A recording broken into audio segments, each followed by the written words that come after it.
बड़ी ईद की बड़ी खुशियाँ हम आपके साथ मना रहे हैं। हमारे साथ बड़े बड़े मेहमान भी मौजूद हैं और मेरे साथ मेरी को होस्ट मौजूद हैं, फातिमा बलोच भी मौजूद हैं। फातिमा बलोच जो है वो भाग के चक्कर लगा के आ रही है। मैंने बाहर कुछ बारबेक्यू का बंदोबस्त किया है और वक्फे में जाते हैं, भाग के देख के आते हैं। फातिमा जब भी गई है जला के आई है। मैं हालांकि तवक्को करता हूँ कि ख़वातीन से कि वो अच्छा बारबेक्यू बनाएंगी, लेकिन इसका मतलब ये है कि ख़वातीन किचन में अच्छी हैं, बारबेक्यू अच्छा नहीं बना सकती। ऐसा ही है ना? ऐसा नहीं है, ऐसा नहीं है। अच्छा, ये जो बारबेक्यू का मामला है इसमें आपको मुकम्मल यकसुई के साथ जो है वो अपनी जो अंगीठी है उसके ऊपर खड़ा होना पड़ता है, क्योंकि इसको बार बार हिलाना होता है, हटाना होता है। लेकिन जो भी है मिल रहा है और ईद वाले दिन मिलता रहे खाने पीने को, तो इससे अच्छा क्या है? क्यों फातिमा? सही है। आपने कुछ खिदमत की है मेहमानों की, या बस ऐसे ही दुआएं दे रही हैं लोगों? आप हर सेक्शन में यही बोल रहे हैं कि मैं गाना सुनवा दूंगा, इस दफ़ा ईदी लेकर जाऊंगी। ईदी देंगे आपको, मिठाई भी रखी हुई है, चाय भी है, सिर्फ गाने से काम नहीं बनेगा। आप फिक्र। अच्छा, मेरे पास जो है बड़े अच्छे बड़े ज़बरदस्त किस्म के मेहमान मौजूद हैं, उनका भी तारुफ करवा देना, उन्हें गुफ्तगू में शरीक करें। मेरे साथ पहले मेहमान मौजूद है नवाबज़दा इब्रार अहमद खान साहब। आप नवाबज़दा नसरुल्लाह खान जो इस खत्ते के इस इलाके के बड़े सियासतदान थे, उनके साहबजादे हैं और ख़ुद भी सियासत करते हैं और पता नहीं क्या क्या करते हैं, वो भी उनसे पूछेंगे। नवाबज़दा साहब बहुत शुक्रिया, आपको ईद की मुबारक हो। आपको भी मुबारक हो। आपको देख के ना बड़े नवाबज़दा साहब की याद ताज़ा हो जाती है, क्योंकि आपके भाइयों में भी काफ़ी रिजेम्बलेंस है नवाबज़दा साहब की। जी बिल्कुल, वो सियासत तो करते हैं मेरे बड़े भाई दोनों। हम तो हैं आज़ाद, हम उनकी सपोर्ट करते हैं भाइयों की। आप आज़ाद सियासत करते हैं? आज़ाद मतलब भाइयों की सपोर्ट करते हैं बस। दूसरे मेहमान हमारे साथ डॉक्टर आमिर आज़म खान साहब, बड़ी शख्सियत हैं। ख्वाजा फरीद यूनिवर्सिटी रहीम यार खान के वाइस चांसलर हैं, हमारे साथ मौजूद हैं। रहीम यार खान से यहाँ तशरीफ़ लाए हैं। डॉक्टर साहब आपको ईद की मुबारक हो। बहुत बहुत मुबारक हो आपको भी, और आप सब लोगों को जो यहाँ मौजूद हैं, जो देख रहे हैं सुन रहे हैं उनको भी मुबारकबाद। जी, और जो देख रहे हैं सुन रहे हैं, पूरे पाकिस्तान के तमाम आवाम को, तमाम वासियों को बहुत बहुत मुबारक हो आप सब लोगों को। बहुत शुक्रिया। और इस खत्ते के नामवर गुलकार अदील मज़हर साहब हमारे साथ मौजूद हैं, उनसे गाने सुनेंगे। उन्होंने अचानक ऐनक लगा ली, पता नहीं क्या वजह बनी है। सर मैंने कहा काफ़ी देर से एक लुक नहीं होनी चाहिए, चेंज होना चाहिए। अच्छा। और फिर जब आप ऐनक के अंदर से देख रहे होते हैं, पता नहीं होता भी किसको देख रहे हैं, किस नज़र से देख रहे हैं। हाँ, हम तो यही समझ रहे होते हैं कि एक ही नज़र से देख रहे होंगे। ऐसे ही है ना नवाब साहब? जब नवाबज़दा नसरुल्लाह खान साहब का इंतकाल हुआ, रहलत हुई, आपकी उम्र उस वक्त कितनी थी? आप ये देख लें कि इस वक्त उन्हें 22 साल हो गए हैं, और 22 साल आप पीछे ले जाएं तो तकरीबन 45 की मेरी उम्र होगी। अच्छा, वैसे मैं मदद खाऊँ, आपकी इसी बहाने उम्र पूछ ली है। नहीं, वो लड़कियों के तो होता है, मर्दों के ऊपर ये प्रॉब्लम नहीं है उनका। लेकिन फिर भी आजकल जो है वो सबके साथ ही प्रॉब्लम है। ये बात तो ठीक है। अच्छा, मैं सिर्फ ये जानना चाहता था कि भाई आपकी, अच्छा वो जो आपकी खानगढ़ वाली रैशगाह है, वहाँ मैंने नवाबज़दा नसरुल्लाह खान साहब के 2-3 दफ़ा इंटरव्यू भी किए जब मुझे याद थे। तो आपकी ज़ाहिर है आपका बचपन उनके साथ गुजरा, तो वो कैसी शख्सियत थे? कोई सखी थे ईद शीद देने के मामले में, या ईद लेने के लिए आपको जदोजहद करनी पड़ती थी क्या? नहीं जी, ये एक चीज़ मैं आपको बता दूं, बच्चों के साथ तो वो जिस तरह थे, मतलब सखी थे, मगर आम लोगों के लिए बहुत ज़्यादा थे। अच्छा। और उनके बारे में वो ज़्यादा इस चीज़ का वो सोचते करते थे, और उन्हें देना करना ये उनके लिए बहुत बड़ी चीज़ थी। और वो अगर अपने इलाके आते भी थे तो वो सबसे उनकी तरजीह ये होती थी लोगों से ज़्यादा मिलना करना। क्योंकि वो उन्हें पता होता कि यही एक जगह है जहाँ से उन्होंने अपने आप को। अच्छा, वो खुद शायर भी थे ना, शायरों के साथ ये भी मामला होता है जी। हाँ बिल्कुल, एक शेर सुना के बंदे जो है वो सारे तरखा दिए। नहीं, असल में अगर वो सियासत में ना आते तो मेरे ख्याल है वो आज शायर होते हैं। ये बात है, बहुत। तो उसमें उनकी अपनी ही शेर व शायरी बहुत ज़्यादा है। साहब, डॉक्टर साहब आपकी तरफ आते जरा, जैसे बुनियादी से सवाल में है कि जरा इनकी मौजूदगी का फ़ायदा उठाएं। वो ये आपका जो नवाबज़दा नसरुल्लाह साहब का दौर है वो बड़ा सियासत में रख रखाव और वज़ादारी का दौर था ना जी। आजकल तो सियासत बड़ी मुश्किल हो गई। तो नवाबज़दा साहब के बारे में ये कहा जाता है कि जी उन्होंने अपनी सारी ज़िंदगी अपनी ज़मीनें बेच कर सियासत की। ये किसी हद तक सच है या? काफ़ी हद तक ज़मीनें बेची। अच्छा। क्योंकि उन्होंने कभी गवर्नमेंट से या किसी गवर्नमेंट से उन्होंने मराद कभी नहीं ली। अच्छा। उन्होंने जो सियासत की अपने ही खर्चे के ऊपर की। जहाँ भी जाते थे अपना खर्चा, जहाँ भी कोई दावत है, जहाँ कोई फंक्शन है, कोई चीज़ है, वो उन्होंने अपने गुस्सा आता था कि भाई आप ही आपके हिस्से बेचे जा रहे हैं? हाँ जी बिल्कुल। वो नहीं, हमें तो बिल्कुल औलाद को बिल्कुल नहीं आता था। हम तो अपने वालिद साहब की उस चीज़ पे खुश थे, जैसे वो थे हम तो उनके पीछे ही थे। अच्छा, ठीक है। क्योंकि देखिए जी, जो चीज़ है वो मालिक ही वही थे, उसी चीज़ जो हमें थोड़ी बहुत मिली उनकी वजह से हमें मिली सारा कुछ। हमें इस चीज़ पे कभी वो नहीं हुआ। कोई एक छोटी सी मेमोरी शेयर करना चाहें उनके साथ, जो गुजरा हो ऐसा कोई टाइम? ईद की कोई याददाश्त ऐसी कोई आप सोच लें, मैं ज़रा डॉक्टर साहब को शामिल करता हूँ। डॉक्टर साहब, आप एक सिप और भी ले लें कमर साहब। जी जी जी जी तैयार कर लेना अपने आप को। तो कैसे आपका अपना इलाका कौन सा है? मैं रावलपिंडी में रावलपिंडी। पैदा हुआ, वहीं पर ही जवानी, बचपन, फिर उसके बाद ये जवानी। मशहूर है कि जो पुठवार के लोग हैं उनका एतबार नहीं है। किस हद तक बात ठीक है? इस किस्म की बहुत सारी चीज़ें मशहूर तो हैं, लेकिन ज़रूरी ये नहीं है ख़वातीन ने मशहूर की है या मर्दों ने मशहूर की है? मेरे ख्याल से ऐसी बात नहीं है। वहाँ के लोग बड़े रवादार और बड़े अच्छे लोग हैं, लेकिन हर एक इलाके के लोगों की अपनी होती है, कुछ क्वालिटीज़ होती हैं, कुछ उनके अंदर। ये आपने सुना होगा, वो ज़मीन जी हमारी जी, मैंने सुना, और उसको जाहिर सी बात है, उसको हमने बहुत सारे लोगों से बहुत मौक़ों के ऊपर ये सुना है, लेकिन मैंने जो देखा है वो यही है कि वहाँ के लोग अच्छे हैं, मेहनतकश हैं और अच्छा अपना। तो यहाँ ये रहीम यार खान बुज़ुर्गों का इलाका है, यहाँ पर असरात हैं ख्वाजा ग़ुलाम फ़रीद के इस बारे पूरे खित्ते पर। तो आपने ख्वाजा ग़ुलाम फ़रीद की शख्सियत को, शायरी को पहले से यहाँ आने से पहले भी पढ़ा था, देखा था, या यहाँ आके महसूस किया? नहीं, यहाँ आके ज़्यादा महसूस किया। अच्छा। और मैं ये समझता हूँ कि उनकी ज़ात, उनकी शख्सियत, उनका काम, उनकी जो रूहानियत, वो इस पूरे खित्ते के अंदर नज़र आती है। लोगों के अंदर उनकी रूह जो है वो ऐसे जैसे कि मौजूद है आज भी। और रहीम यार ख़ान के अंदर लोग बड़े खुशकिस्मत हैं कि ऐसे बड़े बड़े लोग, जैसे वो मिर्ज़ा गालिब ने कहा ना कि खाक में क्या सूरतें होंगी कि पिन्हा हो गई हैं, बड़े बड़े लोग इस इलाके। अच्छा, बड़ी होप उन्होंने दिलाई है। वो रेगिस्तान, मिट्टी, बबूल, उसके अंदर जो है वो इतनी फैसिनेशन पैदा कर दी, बड़ी होप दिलाई है। कोटमिठन में मुझे जाने का इत्तफाक हुआ उनकी इस पे मज़ार पे, तो वहाँ पे एक अजीब सा क्या कहते हैं ना उसको, रूहानी एक लिंक पैदा हो जाता है उनके साथ। फिर वो म्यूज़ियम में उनके जो नवादरात मौजूद हैं वो कमाल के हैं। वो मैं तो समझता हूँ कि हर इंसान को वहाँ जाना चाहिए और देखना चाहिए उसको। नवाब साहब, क्या ईद जो बचपन की गुजरती थी वो ज़्यादातर खानगढ़ में गुजरती थी या कहीं आगे पीछे गुजरती रही? जब तक नवाब साहब जिंदा रहे, हम सब भाइयों की वहीं पर ही होते, चाहे हम जहाँ पर भी होते थे, तो हमें होता था कि हमने खानगढ़ में। हाँ बिल्कुल, नवाब साहब खुद भी वहीं आ जाते, वो खुद भी वही, कोई भी ईद हो सिवाय उसके जो वो नज़रबंद रह गए मार्शल दौर में, उन्हें छोड़कर बाकी वो थ्रू आउट ईद उन्होंने खानगढ़, और हम लोग भी पहले उनसे पहले वहाँ मौजूद होते थे। ठीक है। और उस पर सबसे ये चीज़ होती थी कि हमारे से भी चलो वो जो भी गुफ्तगू करते, पर उन्हें खुशी ज़्यादातर होती थी अपने पोते पोतियों से मिलकर, नवासे नवासियों से मिलकर। तो हमारे से ज़्यादा वो उन्हें उनके लिए होती थी। वो यही कहते थे कि मेरा असल जो सूद है वो ये बच्चे हैं, तो उनकी खुशी के लिए वो कहते मैं यहाँ आता हूँ। हालांकि हम बैठे होते थे मगर वो उनकी गोद में होते थे, वो जो कुछ हरकतें करें, कोई चीज़ शैतानियाँ करें, उसके साथ वो एंजॉय करते थे। ये बताइएगा कि ये आप जो भाई हैं नवाबज़ादा इफ्तिखार और नवाबज़ादा मंसूर खान जी, और आप, इन तीनों में ज़्यादा शरारती कौन था? हाँ, मैं असल में 5 भाई। ठीक है। एक मेरे से छोटे हैं इसरार खान, वो तहसील नाज़िम भी रह गए काफली के दौर में, और सबसे बड़े हैं निसार खान साहब। वो टोटली सियासत से आज़ाद ही है। ठीक है। तो शैतानियों में तो समझे मैं और मेरा छोटा भाई आगे थे। हाँ। हम रह गए जब स्कूल के ज़माने में, कॉलेज में ज़माने में, तो वो एक वो पता नहीं अंदर हमारे अंदर ही कोई थी थोड़ी सी शैतानियों वाला खाता, तो उसमें ज़रूर था हम दोनों के अंदर। अच्छा। तो जाहिर मज़ा आता है जी, बचपन की यादें सर अलग है।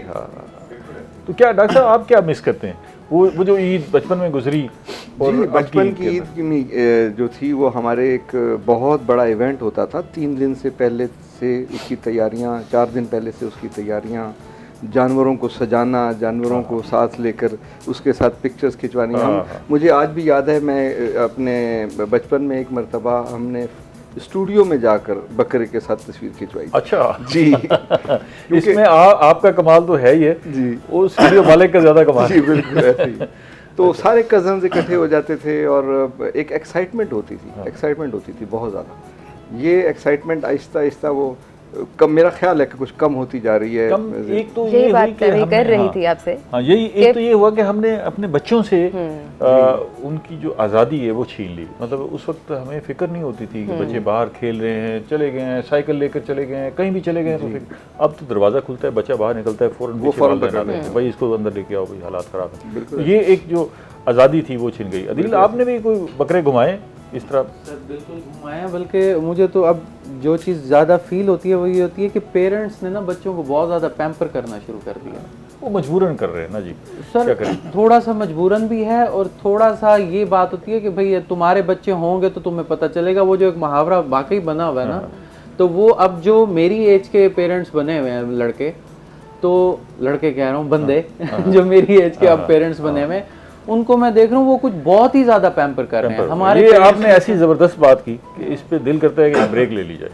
अच्छा सर, वापसी पे साथ फिर रहिएगा, कीजिएगा। ब्रेक के बाद मिलते हैं। प्रोग्राम में दोबारा खुशामदीद। बड़ी ईद की बड़ी खुशियाँ हम आपके साथ गुजार रहे हैं। मेरे साथ मौजूद हैं फातिमा बलोच। फातिमा बलोच, आपसे ये जानना चाहेंगे कि आपने भी कभी बकरे घुमाए हैं? हम बच्चियों को भी देखते हैं कि बकरियाँ घुमा रहे होते हैं, वो बचपन में मैंने घुमाए हैं अपने भाई के साथ। कभी भाग गया वो बकरा, आप घुमाने गई नहीं, हो, तब मैं वापस रोती हुई आई हो कि जी तब मैं बकरा नहीं भाग गया। भागी, तब मेरा भाई भाग गया। अच्छा, तो वो अभी आप वक्फे में गई थी वो देखने के लिए, वो जल गए हैं, फिर जल गए? मुझे ईदी चाहिए आज। अच्छा चलें, अल्लाह खैर किसी करे। चीज़ से गुजारा नहीं होने वाला, आज ईदी लेकर जाऊंगी। ये ख़वातीन की सलाहियतों पर जो है ना, वो आपने सवालिया निशानात पैदा कर दिए। खातून के होते हुए अगर हांडी जल जाए तो सोचने की बात है ना जी, या तो हांडी में खराबी है, खातून में खराबी। दरअसल मैं वक्फे से जा रही हूँ। हाँ, ये बात भी ठीक है। अच्छा नवाब साहब, आप भी कुछ शगफ रखते हैं किचन में कुछ बनाने का? नहीं, मुझे तो चाय ही नहीं बनानी आती। अच्छा, आप ये देख लें, मैं तो इस मामले से टोटली आज़ाद हूँ, कोई चीज़ नहीं मुझे। कोई चीज़ नहीं ना जी, कोई डॉक्टर साहब आप ज़रूर बनाते होंगे क्योंकि हाँ आप जी, बाहर मैं पढ़ते अंडा रहे। उबालता हूँ और बहुत अच्छा अंडा उबालता हूँ। और इसके साथ साथ डॉक्टर साहब बाहर पढ़ते रहे होंगे जी, मुल्क से बाहर तवील अरसा गुजारा। अच्छा, मैंने आपको एक इंटरेस्टिंग वाक़या सुना देता हूँ इसी में कि मैं एक मरतबा फ्रांस में पीएचडी जब मैं कर रहा था, तो मेरे कुछ दोस्त मोरक्कन और अल्जेरियन वहाँ पे काफ़ी ऐसे हैं, वो मेरे पास आ गए खाने के लिए। अच्छा। अब मैंने कहा कि खाना बना के खिलाते हैं, तो मैंने जब खाना बनाना शुरू किया तो एक मेरे दोस्त ने गौर से देखना शुरू कर दिया कि मैं कर क्या रहा हूँ। तो मैंने उसके अंदर एक मसाला डाला, फिर वही मसाला मैंने दूसरी दफ़ा डाला, फिर वही मसाला मैंने जब तीसरी दफ़ा डाला तो उसने कहा कि ये क्या बात है, आप ये 3 दफ़ा करके एक ही मसाला बार बार डाल रहे हैं। मैंने कहा इसकी वजह यह है कि मेरे पास सिर्फ एक ही मसाला है, इसके अलावा है। कमाल है डॉक्टर साहब, हमारे पास भी एक ही मसाला है इस वक्त। वो मसाला हदीस के पास है, तो गाना सुनते हैं इसी को जी। ताला जी, बस ज़रा रफ्तार हमारी धीमी कर दी आपने।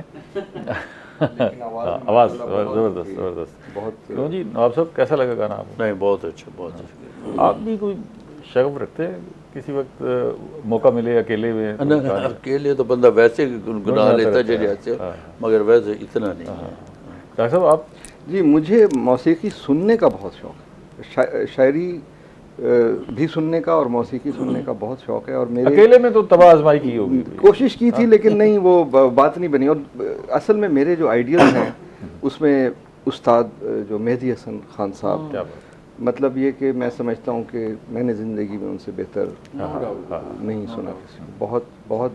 और उनको घंटों भी आदमी सुनता रहे। हाँ जी, हाँ जी, घंटों भी सुनता रहे। तो कुछ गज़लों का उतार चढ़ाव ऐसा है जी कि आप खो जाते हैं। सुभान अल्लाह, सुभान अल्लाह। कई लोग तो कहते हैं कि यार ये मिसरा जो गाया है ना, इस पे मेरी सारी ज़िंदगी कुर्बान। ऐसे ही बिल्कुल ऐसे है, बिल्कुल ऐसे। तो ये जो डॉक्टर साहब मौसीकी को रूह की ग़िज़ा कहते हैं जी, इसकी वजह क्या है?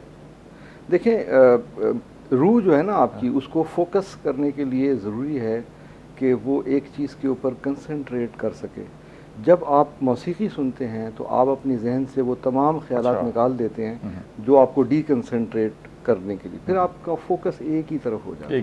और यही इंसान की ज़िंदगी, मैं समझता हूँ कि मौसीकी इंसान के अंदर फोकस करने की एबिलिटी पैदा करती है। बहुत एक ठीक है, मतलब अगर जिनके पास ये गोश्त दस्तयाब नहीं है वो रूह की ग़िज़ा से गुजारा कर सकते हैं या नहीं कर सकते? देखें, रूह की ग़िज़ा है और जिस्म की ग़िज़ा है। गोश्त तो चाहिए और ख़ास तौर से अगर ईद हो तो। ईद के मौके पर। नाज़रीन हमारे साथ रहिएगा, मिलते हैं छोटी सी ब्रेक के बाद।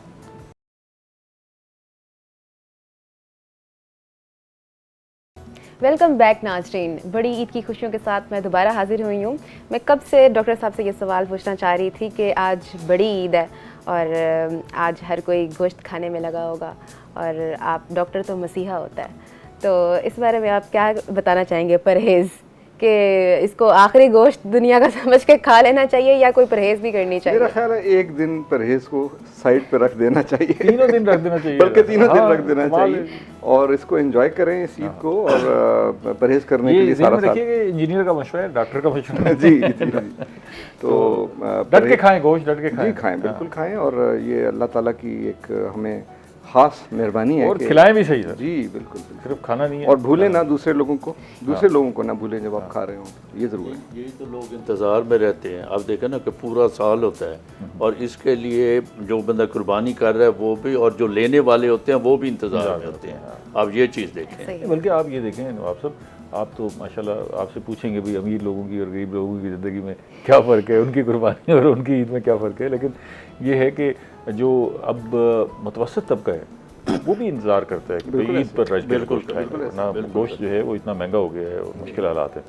तो ये बताएं कि आप अगर बकरे की गोश्त खाना है तो कोई ख़ास हिस्सा पसंद करते हैं, जैसे कलेजी है, सिरी पाए हैं, अपना वो जो क्या होती है ओजरी, हाँ ओजरी है, या नहीं जो मिल जाए गोश्त वगैरह कोई चीज़ मिल जाए। हाँ, चांपे हैं, चाहे आजकल रिवाज आ गया ना जी, वो रान रोस्ट करवानी है जी। हाँ वो भी है, वो मतलब इतना बंदा खा नहीं सकता, वो एक या दो दफ़ा बंदा करवा लेते हैं। कुछ चीज़ें ऐसी होती है जिनको देखने का भी मज़ा है ना जी। हाँ अच्छा, रान रोस्ट होके आई हुई है, उसकी भीनी भीनी खुशबू निकल रही है, उसका अपना आजकल जो मिठाई है, अब मिठाई खाने का नहीं, मिठाई की दुकान को देखने का अपना मज़ा है। वहाँ जो रंग बिरंगी दुकान होती है तो आप थोड़ी देर के लिए खड़े हों तो आपको वो अपनी शहर में गिरफ्त कर लेगी। क्यों डॉक्टर साहब, आप क्या पसंद करते हैं कि? मैं तो पर्सनली दुम्बे का गोश्त ज़्यादा पसंद करता हूँ। और उसको भी अगर शिनवारी की शक्ल में बनाया जाए, कढ़ाई की शक्ल में, बग़ैर किसी मसालों के, अच्छा, नमक के साथ, उसी की चर्बी में पकाया, उसी की चर्बी में बनाया जाए और उसी की चर्बी में बनाया जाए और सिर्फ उसके अंदर हम नमक इस्तेमाल करें मसालों के बग़ैर, तो दैट इज़ माय फेवरेट। और लेकिन इसके साथ साथ और बहुत सारी ऐसी चीज़ें हैं, जैसे पाए हैं, पाए भी मुझे बहुत अच्छे लगते हैं जी। क्या बात। अच्छा, ये तो आपके खाने की पसंद हो गई ना जी। खिलाने की क्या पसंद है? मेरा ख्याल है वही जो मुझे अच्छा लगता है वही मैं। वो एक आदमी ना ट्रेन में सफ़र कर रहा था तो वो खीरे काट के ना वो साथ जो मुसाफिर बैठे थे उनको खिलाता जा रहा था। अच्छा। वो थोड़ी देर तक वो खाते रहे, उन्होंने कहा जी आप ये खुद भी खाएं। उन्होंने कहा यार ये कोई बंदों की खाने की चीज़ है। तो इसलिए खाने और खिलाने में कुछ ना कुछ फर्क है। आपको क्या पसंद है खिलाने में? ईदी लूंगी उसके बाद आज तो ईदी नष्ट हो गई है ना, लेके जा दी है मैंने। मेरी बात अधूरी रह गई। मैंने वो आपसे पूछा था कि मुझे कोई मेमोरी आप बताएं, आपकी कोई ऐसा यादगार लम्हा, जो ऐसा वाकया जो आप हमारे साथ शेयर करना चाहें। ये वाकया तो अब इस वक्त तो मेरे जहन में इतना नहीं है। अब देखें ना, एक चीज़ डांट पड़ी नवाबजादा साहब से कभी? काफ़ी पढ़ी स्कूल टाइम में बहुत ज़्यादा पढ़ी। अच्छा। क्योंकि उस वक्त वो पढ़ने पर ना पढ़ने पर, एक पढ़ाई के ऊपर भी, शरारत के ऊपर भी, फिल्में देखने के ऊपर भी उस वक्त एक क्रेज़ होता था फिल्मों का। 70s की बात करो, अर्ली 70s। तो उस वक्त और कोई यानी तफरीह तो थी नहीं, डॉक्टर साहब तो तीनों शो देखते थे लोग, आए एक शो देखा, बिल्कुल। वही और ईद के बाहर मौके निकलते ही नहीं थे। ये हसरत होती थी भी ईदी हमें मिले, वो उससे काउंट करते थे भी इतने में ये 2 शो के लिए या 3 शो के लिए। और आजकल हसरत है, हमें तो एक पैसा कोई नहीं देता, उल्टा देनी पड़ती है। अब ये टाइम है कोई इस नहीं चीज़ देता का। पैसे, ईदी को नहीं मिलती, अब बुजुर्ग हम खुद ही बन गए, लेकिन फिर भी कोई ना कोई बंदोबस्त ना करके जी कोई नहीं देता। देख लें आपके सामने कोई नहीं देता। डॉक्टर साहब आपको मिलती है कहीं से ईदी? जी मुझे मिलती है, मैं खुशकिस्मत हूँ कि मुझे ईदी मिलती है। मेरे वालिदैन तो अल्लाह उनकी मग़फ़िरत करे नहीं है, लेकिन मेरी मदर इन लॉ मुझे हर ईद के ऊपर ईदी देती हैं, जो कि मैं समझता हूँ कि बहुत एक मैं खुशकिस्मत हूँ कि मुझे ईदी। अच्छा, उसमें पैसों की अहमियत नहीं है, लेकिन वो जो इसका सिंबॉलिक इम्पैक्ट, ये एक सिंबॉलिक है, बिल्कुल बड़ा, तो आपकी फीलिंग होती है कि बिल्कुल मुझे भी ईदी मिली। तो इस रिवायत को वैसे हमें जिंदा रखना चाहिए, ये बड़ी मुख्तलिफ सी रिवायत है। लेकिन ये आप एक चाल ही रही होती है, चाहे जो भी आपकी सीट के ऊपर आएगा वो इस सिलसिले को जारी रखेगा, क्योंकि उसने आगे देना ही देना है। ये क्योंकि वो बड़ा है, वो जो बच्चों को देने करनी है, फिर आगे कोई वो बड़ा आ गया उसने आगे कंटिन्यू करनी है ये चीज़। ये तो एक चलता रहता है सिलसिला। पहले होती थी 20 रुपए, 30 रुपए, 50 रुपए, 100 रुपये, बहुत बड़ी ईद होती थी और वो कोई देता था, मैक्सिमम 50 रुपए तक होती थी। लेकिन उसमें बड़ी खुशी होती अच्छा, उसमें खुशी इसलिए होती थी कि हर चीज़ सस्ती होती थी। अब सिंपल बात है कि उस वक्त सैमने का टिकट 3 रुपए का गैलरी होता था, आज 800 रुपए के ऊपर है गैलरी टिकट। फ़र्क देखे ना कि ये चीज़ें होती है उस वक्त। तो वैसे ना करंट रेट भी पता है 800 इसलिए कि वो मैंने भी नोट किया है, मेरे से आप ये सवाल पूछे मुझे नहीं पता होगा। ये जो शौकीन बंदों का पता बचपन से शौक है। अच्छा डॉक्टर साहब, वो जो यूनिवर्सिटी का माहौल है उसमें ईद गुजारने का अपना मजा होता होगा, वो स्टूडेंट्स भी आ रहे हैं, फैकल्टी टीचर्स भी आ रहे हैं, और वो तो ईद लेके ही आ रहे होते होंगे। और वहाँ पर यूनिवर्सिटी के अंदर एक और भी है, जो स्टाफ है वो भी, और उसके बाद स्टूडेंट्स भी, और फिर हमारे पास फॉरेन स्टूडेंट्स होते हैं। फॉरेन स्टूडेंट्स के लिए बहुत बड़ी बात होती है कि वो वाइस चांसलर से मिलें ईद पे जाके, और तस्वीरें खिंचवाते हैं, सेल्फीज होती हैं, तो ईद का मज़ा उनके लिए कोई एहतमाम भी करते हैं फिर आप? जी, उनके लिए फिर खाने का भी इंतजाम होता है। सारा दिन तकरीबन उनके लिए इंतजाम और आपके पास मिठाइयों के ढेर लग जाते हैं? ढेर होते हैं बहुत ज़्यादा।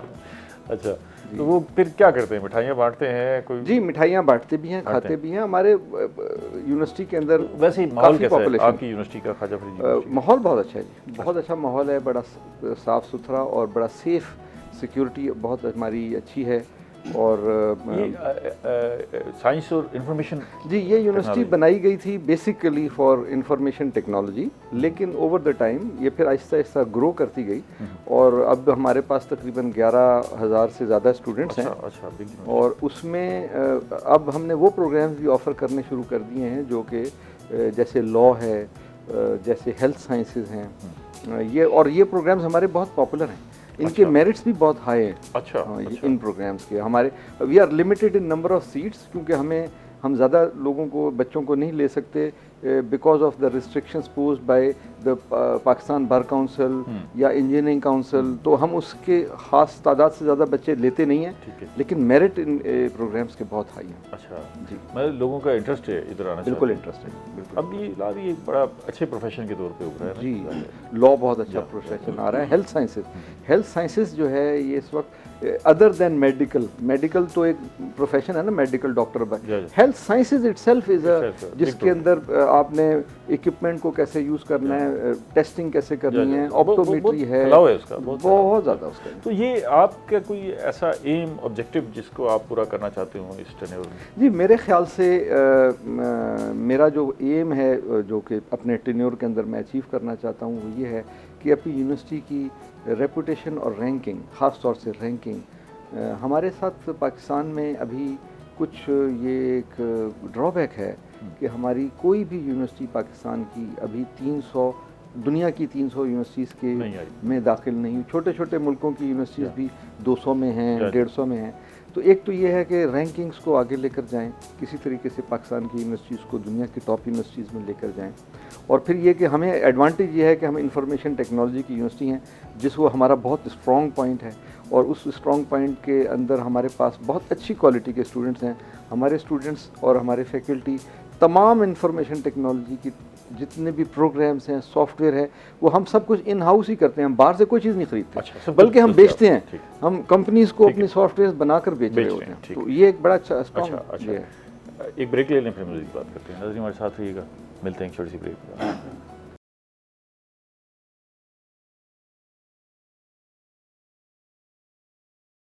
प्रोग्राम में दोबारा खुशामदीद। बड़ी ईद की बड़ी खुशियाँ हम आपके साथ मना रहे हैं, पता नहीं आप किस तरह मना रहे हैं। ये अगर आपने गोश्त फ्रिजों में रख दिया है, फ्रीज़र में रख दिया है, तो उसे निकालें, खुदारा खुद भी खाएं, हमसायों को भी खिलाएं, गरीबों में भी तकसीम करें। और ज़रूरी नहीं कि आप लोगों को कच्चा गोश्त पहुँचाएं, आप उन्हें दावत पर भी बुला सकते हैं। अपने अहबाब को कोशिश करें कि आप जो है ज़रूर इकट्ठे हों, गपशप करें। और यही ज़िंदगी है और यही त्यौहार है जिसको हम मिस कर रहे हैं। तो इन सारी सूरत हाल को जो है वो बहाल करें और कोशिश करें कि अपने इर्द गिर्द जो है सफाई का भी एहतमाम रखें। ये नहीं है कि भाई हमसाये से कोई गुस्सा है तो वो ओजरी उठाइए और उसके घर के सामने रखें। ये अमूमन होता है। इसी डॉक्टर साहब ऐसे होता है ना, इसका ख्याल रखना, दरवाज़ा खोलते हैं पता लगता है कि बाहर। जी, इसका बहुत ख्याल रखना है। मैं अपने तमाम हमवतनों को और सामीन को और नाजरीन को ये ज़रूर पैगाम दूंगा कि सफाई हमारे मज़हब का बहुत अहम एक हिस्सा है और सफाई का बहुत ख्याल रखें। आधा ईमान तो हम वैसे ही गंवाए बैठे हैं ना जी, सफाई ना करके। और हमारे यहाँ जो गंदगी के ढेर हैं, जो पोल्यूशन है, वो अच्छा हुकूमत क्या करे, कितना कुछ करे ना, उसमें हमारा अपना कंट्रीब्यूशन होना चाहिए। अगर सामने डस्टबिन है तो अगर हमने डस्टबिन में चीज़ नहीं फेंकी, बाहर फेंकी है, अब हुकूमत आगे उसको उठा के डस्टबिन में तो नहीं डाल सकती। जी, ये हमें ट्रेनिंग स्कूल से बच्चों को देनी चाहिए। और मैं मलेशिया में रहता था, तो मेरे एक हमसाये चाइनीज़ थे, वो उनका बच्चा 8 साल का था और सामने हमारे घर के पार्क था। वो जब भी ज़िद करता था अपनी माँ से कि मैंने पार्क में जाना है, तो वो उसके हाथ में एक थैला पकड़ा देती थी कि ये ग्लव्स हैं, थैला है, पहले पार्क को साफ़ करो फिर खेलो। अच्छा। और उसकी ट्रेनिंग घर से उन्होंने ऐसी की थी कि वो पहले सफाई करता था फिर खेलता था पहले। और उसको देखा देखी हमारा पार्क भी साफ़ हो गया, दूसरे बच्चों के लिए भी एक अच्छी एक एग्जाम्पल बन गई। तो इस तरीके से हमें अपने घरों में बच्चों की ट्रेनिंग करनी चाहिए सफाई के मामले में, स्कूलों के अंदर हमें ट्रेनिंग करनी चाहिए सफाई के मामलों में। तो इंशाल्लाह ये मुल्क साफ़ हो जाएगा, लेकिन हमें उसकी थोड़ी सी तवज्जो देनी चाहिए। बेसिक मैनर्स हैं पड़े जो बच्चों में। बिल्कुल इस तरह की मैंने 2-4 वीडियोस देखी हैं। बाकायदा बच्चों का जब स्कूल का टाइम हुआ ना, वो क्लास में गए तो टीचर्स ने पहले सब कुछ इनबैलेंस किया हुआ होता है, बेतरतीब की हुई ऐसी है। ये तरबियत की बात है ना जी। अगर आप वो ट्रेनिंग के लिए बच्चों की, बच्चे आते हैं पहले उसको सारा अलाइंस करते हैं, चीज़ों को बैलेंस करते हैं, उसके बाद साफ करके फिर बैठते हैं। बिल्कुल। ये लोगों की मिजाज का, शख्सियत का हिस्सा हो जाता है। वो एक साहब गए दुकान पर ना, तो दुकानदार ने, बाहर की बात है, तो 2 डब्बे पड़े हुए थे, कैन थे, तो उसने पूछा कि जी ये कितने का है? तो उसने कहा कि ये $8 का है और ये 7 जो है ये $10 का है। तो उसने कहा इसमें कोई फ़र्क है? उसने कहा नहीं, फ़र्क नहीं है, दोनों एक ही हैं, आप जो मर्ज़ी ख़रीदना चाहें। तो उसने कहा भाई ये $8 का है, वो $10 का है, तो इस पर भी $10 लिख दो। तो उसने पूछा कि आर यू डकेट, कि आप ये देखें ना, मजाज का हिस्सा है ना कि जी वो उसको ये अजीब सी बात लग रही है कि जी उसने कहा मेरी ये ख़रीद $8 की इतनी की थी, तो इसमें इतने का बेच रहा हूँ ये ख़रीद। तो हम अपने लोगों के अंदर ये उनके मिजाज में ढाल नहीं सके। आप सब ऐसे ही दही इलाकों में जो है, आपका इलाका खानगढ़ इर्द गिर्द जो है वो दरिया के किनारे इलाका है, तो वहाँ लोगों की ईद रस्म रिवाज कैसे होते हैं? वहाँ तो बिल्कुल सादी सी मतलब होती है। अच्छा। वो ये है कि वो उन्होंने अपने अगर जानवरों का करना होता है, वो तो हिस्सा बड़े जानवर की ज़्यादातर होती है। अच्छा। तो लोग वहाँ भी अपने मिलते हैं, जो 3 दिन होते हैं ना, वो सही महीनों में इंजॉय करते हैं इस चीज़ को। अच्छा। क्योंकि हर चीज़ से आज़ाद होते हैं कि बाहर से लोग आए हुए होते हैं उनके, तो वो उनके लिए वही ईद के दिन 3 दिन चलते हैं सारा कुछ। फिर लाजमी बात है अगर कोई वो वज़ीर मशीर है या MNA MP है, तो उधर उन्होंने लाजमी मिलना करना होता है। ठीक है, एक है, ये तो हर जगह ये है इस चीज़ का, जो जीता हुआ है तो उसके पास उन्होंने लाजमी आप जाना दोनों तरफ की ईदों को करीब से देखते हैं, शहर वाली ईद भी और देहात वाली भी ना? जी जी। तो ज़्यादा मज़ा किस ईद में होता है? वो आप क्या फील करते हैं? वो अच्छा ज़बरदस्त वो ज़्यादा मज़ा था जी देहात में? एक सिंपल बात का। अच्छा। क्योंकि वहाँ जितने हमारे अजीज़ व अकारिब वहीं पर सारा, फिर ये है कि जब नवाब साहब जिंदा होते तो हमें वहाँ तक, फिर उनके पास भी वो कहते थे भाई आप लाजमी जाएँ चल कर। उन एक घर के अंदर हमें जाना पड़ता था सबके। वो हम सुबह के नमाज पढ़ कर निकले तो 3-4 बज जाते थे, हर किसी के घर में हाज़िरी देनी, ये उनकी तरफ से होता था। भाई आप लाजमी हाज़िरी देकर आएँ उधर से। ये तो अब नहीं है ये अब नहीं है, ये आहिस्ता आहिस्ता नापैद होता जा रहा है। बिल्कुल, ये अब बिल्कुल महदूद होता अजीज है। रिश्तेदारों से भी नहीं मिलते जी, कमाल हो जाता है। डॉक्टर साहब पिंडी में सुना है ऊपर पटवार की सिमत और ऊपर ज़रा मरी इसकी तरफ चले जाए तो वहाँ सुना है कि भाई वो सारा गांव इकट्ठा होता है जी।